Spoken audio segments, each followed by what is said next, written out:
बांग्लादेश बाज नहीं आता है और वह आतंक का चेहरा बनता है, तो सबक सिखाने की आवश्यकता भी पड़े। तो भारत के यशस्वी प्रधानमंत्री जो 16 लाख सेना जो बॉर्डर पे इंतजार कर रही है, दो दो हाथ करके जिस बांग्लादेश को हमने बनाया है, वो विश्व के मानस पटल से मिटाने की आवश्यकता पड़े तो मिटा दें। क्या एक संत होना अपराध है? क्या हिंदू होना अपराध है? दंड दिया जाए वैसे लोगों को चिन्हित करके, और सारे देश को इस मामले में एक होना होगा।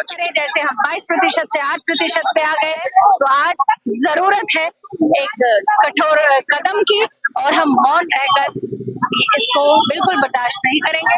इंडिया में कसाब को भी वकील मिलता है, आप एडवोकेट के नाते, वकील होने के नाते आप इसको किस रूप में देखते हैं? तो कर्म वहाँ होता हो, स्वाभाविक सी बात है, मौन समर्थन माना जाएगा सरकार।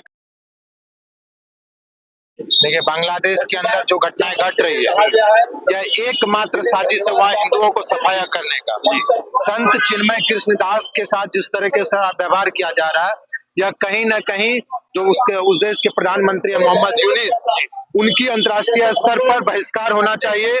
उनके सरकार को तत्काल रूप से निष्कासित करना चाहिए, और जो भारत सरकार है, जो यहाँ से दाना पानी जाता है, जो बंगाल के अंदर से जो उनको मदद दी जाती है, उनको तत्काल प्रभाव से, उनको पूरी प्रक्रिया से उनको निरस्त करके संत कृष्णदास की तत्काल जमानत मिले। आप देखिए कितनी निर्दयता रूप से उनके जो वकील हैं, उनके ऊपर हमला किया गया, उनके वकील के ऊपर हमला करके उनको हत्या का साजिश किया गया, जमानत टाल दिया गया। क्या एक संत होना अपराध है? क्या हिंदू होना अपराध है? क्या उस देश के अंदर अल्पसंख्यक समुदाय रहने जो उनको संविधान ने अधिकार दिया है, क्या यह अपराध है? तो इसलिए अंतर्राष्ट्रीय स्तर और क्या मानवाधिकार, क्या मानवता मर गई है। सही बात है कि मानवाधिकार सिर्फ अलग धर्म वालों के लिए कि हिंदुओं के लिए भी मानवाधिकार संगठन है, जो यूएनओ जो हर एक बात को उठाता है। आज जो वैश्विक स्तर पर मानवाधिकार संगठन है, जो हर एक बात पे तभी थोड़ा सा चींटी मर जाता है तो उसको ध्यान में आता है। आज इतने हिंदुओं की हत्या हो रही है, क्या उसके नजर में नहीं आ रहा है? क्या उसको दिख नहीं रहा है? और हमारे माननीय प्रधानमंत्री नरेंद्र मोदी जी क्या कर रहे हैं, ये भी हमको समझना है। इसके पीछे जो सबसे बड़ा कारण है, क्योंकि हमला किस समुदाय पे हुआ है? हमला हिंदुओं के ऊपर हुआ है, संत के ऊपर, संत समुदाय के ऊपर हमला हुआ है। आज उनके जमानत के लिए अंतर्राष्ट्रीय बिरादरी भी मौन है। तो इसलिए यह समुदाय, ये लड़ाई हम हिंदुओं की है, और इस लड़ाई को हमको जहां तक लड़ना होगा हम लड़ेंगे। और यह प्रधानमंत्री जी को अब मुखरता के साथ इस पर संज्ञान लेना चाहिए, और तत्काल रूप से संत चिन्मय कृष्णदास का जमानत को मंजूरी देनी चाहिए।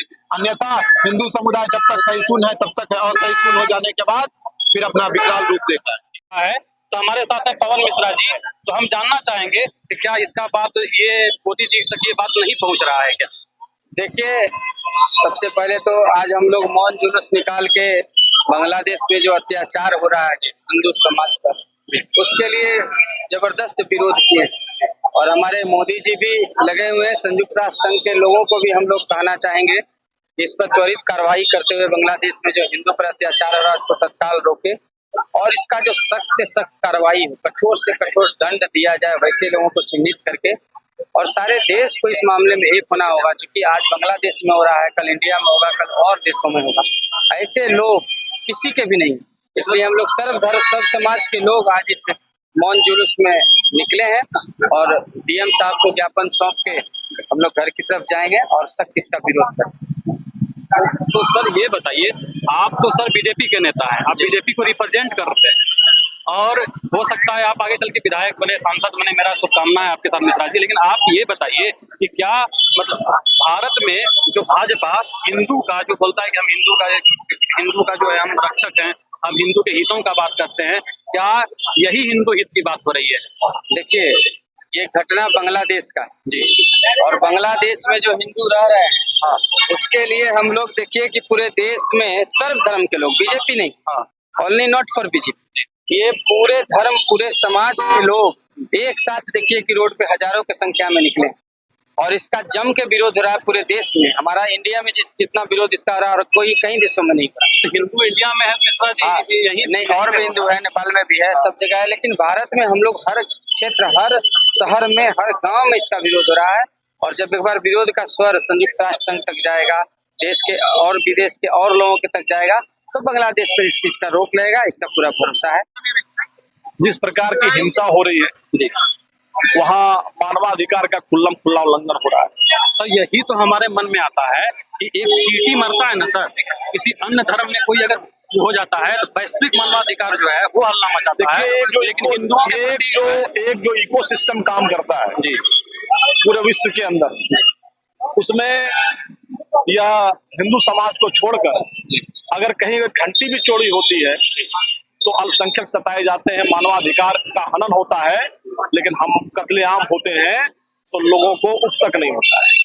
आज गांव के गांव जलाए जा रहे हैं, मां बहनों की इज्जत लूटी जा रही है और मानवाधिकार आयोग अंतर्राष्ट्रीय आंख मूंदे हुए है और आवश्यकता है संयुक्त राष्ट्र संघ को आगे आकर वहाँ हो रहे हिंसा पर तत्काल वहाँ ही करे और जो आर्थिक प्रतिबंध से लेकर कड़े कदम उठाते हुए बांग्लादेश को चेताने की आवश्यकता है। नहीं तो भारत सरकार से भी आग्रह करना चाहते हैं कि अगर बांग्लादेश बाज नहीं आता है और वह आतंक का चेहरा बनता है तो सबक सिखाने की आवश्यकता भी पड़े। तो भारत के यशस्वी प्रधानमंत्री जो 16 लाख सेना जो बॉर्डर पे इंतजार कर रही है, दो हाथ करके जिस बांग्लादेश को हमने बनाया है वो विश्व के मानस पटल से मिटाने की आवश्यकता पड़े तो मिटा दें। हिंदू अल्पसंख्यक पर जो अत्याचार हुए, पूरे भारत को वसुधैव, पूरे देश में पूरे विश्व को वसुधैव कुटुंबकम का संदेश देने वाले भारत के अल्पसंख्यक जो बाहर जाके हो जाते हैं, क्या उनके साथ मानवता को शर्मसार करने वाली घटना हुई है और इसका हम पूरा विरोध करते हैं। आने वाले समय में ऐसा ना हो और जैसे हमारे भारत में सभी फलते फूलते हैं, वैसे ही जब हमारे भाई बंधु बाहर के देशों में हैं, उनकी सुरक्षा का भी ध्यान रखना वहाँ के सरकारों का दायित्व है। उस दायित्व का निर्वहन वो करे। जैसे हम 22% से 8% पे आ गए, तो इस ग्राफ की चिंता वो करे। 8 से भी 7%, तो रोज आंकड़े गिर रहे हैं। तो क्या हमारे भारत में ऐसा होता है? नहीं। तो हमारे भारत से जो बाहर रहने वाले भाई बंधु हैं, उनके साथ ऐसा क्यों हो रहा है? तो आज जरूरत है एक कठोर कदम की और हम मौन रहकर इसको बिल्कुल बर्दाश्त नहीं करेंगे। तो आग्रह है कि इस पर तुरंत संज्ञान लिया जाए और विश्व शांति की जो बात भारत करता है उस पर अमल बांग्लादेश करे और पूरे विश्व में ये संदेश जाना चाहिए कि हमारे हिंदू भाई बहन वहाँ अकेले नहीं। श्वेता सुमन, मैं अभी इस मंच से दायित्वधारी के रूप में मैं समाज की तरफ से उपस्थित हुई हूँ। ऐसे में क्रीड़ा भारती प्रांत प्रमुख हूँ, मातृशक्ति प्रमुख और जिला मंत्री भारतीय जनता पार्टी। मैम आप एडवोकेट हैं, हम आपको देखते हैं फेसबुक पे, आप एक्टिव भी हैं समाज में। आप बांग्लादेश में देखिएगा कि जो क्या नाम, जो इस्कॉन के संत जो अरेस्ट किया गया, हाँ, तो उनके एडवोकेट को जो है मारा गया, इतना मारा गया कि आईसीयू में भर्ती है। इंडिया में कसाब को भी वकील मिलता है। आप एडवोकेट के नाते, वकील होने के नाते आप इसको किस रूप में देखते हैं? देखिए, हमारा भारत तो सहिष्णु है, धर्म संप्रदाय है। स्वाभाविक सी बात है, हमारे यहाँ सबको पूरी स्वतंत्रता होती है। लेकिन जो बंगाल में हो रही है, हमारे संतों पे, संत चिन्मया रामदास जी के साथ जो हुआ, उनको जब वकील उनके लिए अपील किया तो उनको भी मार पीट के उनको आईसीयू में दे दिया गया। तो स्वाभाविक सी बात है, वहाँ की कानून व्यवस्था क्या है? जब कोई राज्य या वहाँ के केंद्र सरकार मौन रह जाए ऐसी कुरीतियों के खिलाफ या ऐसे जब कुकर्म वहाँ होता हो, स्वाभाविक सी बात है मौन समर्थन माना जाएगा सरकार का। बांग्लादेश में हो रहे घटना को देख करके हम लोग बहुत चिंतित हैं, भारत में भी। पहले मैं अपना परिचय देती हूँ। मैं वंदना तिवारी हूँ, भागलपुर के पूर्व सांसद श्री प्रभाष चंद्र तिवारी की बड़ी बेटी हूँ। मैं भागलपुर शिफ्ट हुई, तो मैं भी शामिल हुई इस रैली में। चूंकि हिंदू की बात आती है तो हम सब हिंदू एक हैं और हिंदू क्या अपने देश में रह रहे हैं, सभी धर्म के लोग एक हैं, इसलिए गलत के खिलाफ आवाज उठाना ही चाहिए।